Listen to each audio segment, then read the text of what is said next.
Now, the Financial Sector Conduct Authority, this is the FSCA, was hosting the finals of the Financial Literacy Speech Competition in Kempton Park in Ekurhuleni earlier today.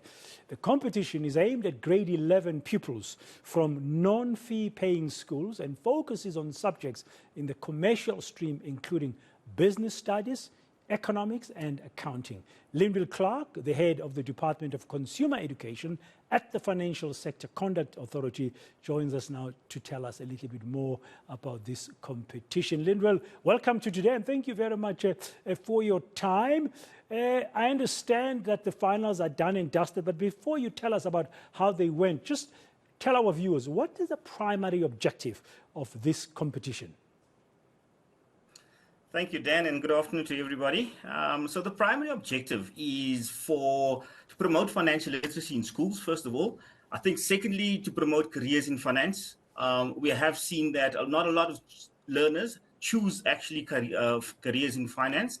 And then thirdly, to encourage entrepreneurship. We've seen the high unemployment rate in the country, and we're trying to encourage learners to actually start talking about starting their own business, but also sustaining and maintaining their own business. So those are the primary reasons why we actually started this competition back in 2016 as a pilot in Gauteng. Okay, and how has it been going so far? I mean, 7 years on? It's great. It's absolutely great. I must actually just backtrack a little bit from 2016 because the project was actually started in KZN by a gentleman called Otwell Schlengwa, whom we call the father of the speech competition. And he started with 3 schools in KZN with a prize of 50 Rand with a transistor radio, consisting of a transistor radio. And we've now managed to move from 2016 to start in Gauteng as a pilot to 2019, where we actually then involved all 9 provinces. And since then, it's just been increasing exponentially so that by this year, we've now actually had more than 5,000, almost 6,000 learners at base level, at school level, entering the system. And of course, it's a bit of a warped pyramid because only 9 learners can get to the national final. And it's been going, the success story has been so great that every year we've seen an increase in the standard and the participation of learners. And we must contribute this obviously to the teacher and the district involvement from the district, various provincial departments of education. And we must commend you at the FSCA for supporting such an initiative. So I understand that grade 11 learners then going through this process have to do some research connected with the financial world and then have to present a speech. How did the finals go today? Today it went absolutely, it's so tough to choose between these learners. And so there were three main topics, one on entrepreneurship, one on financial planning, and of course, one on debt management and if money can bring you happiness or if it will bring you misery. So basically, the learners came through the system and the judges had a very tough time distinguishing between the 3 winners. In fact, between the 9 provincial winners. And at the end of the day, as we always say, there can only be one. Munshin Jankies from the Northern Cape, from High School Oranje Sig in Upington, walked away with first prize.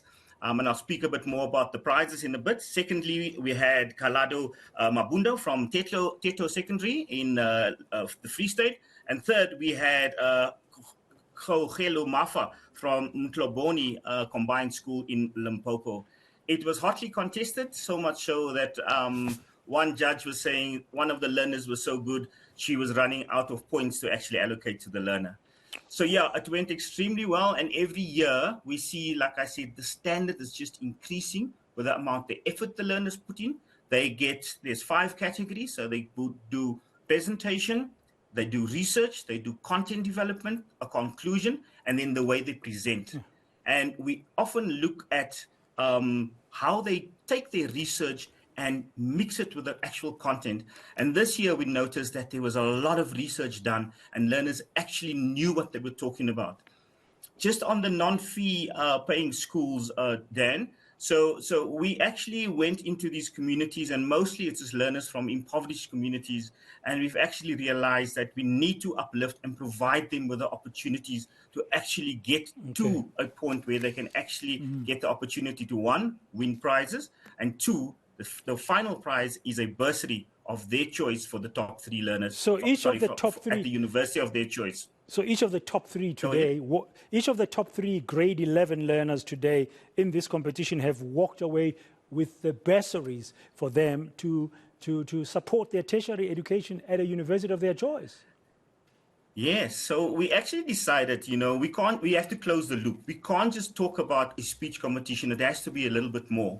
So firstly, at provincial level, they win 36,000 first, 18,000 second, and 9,000 third prize. Each province wins those prizes. Then at national level, the same amount of prizes if you get through.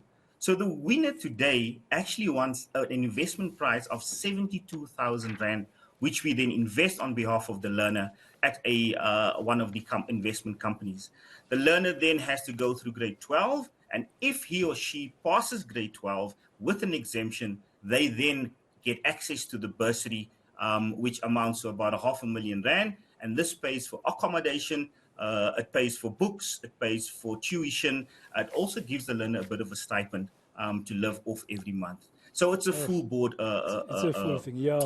No, that's great. That's provide. Really great, Lyndwill. Well done to you guys at the Financial Sector Conduct Authority for supporting these grade 11 learners through this very important financial literacy speech competition. That's Lyndwill Clarke from the FSCA. Also, shortly, I'm going to be talking to one pupil as well from a Johannesburg-based high school who's just won the 2023 Expo International Science Fair. So all positive news this segment.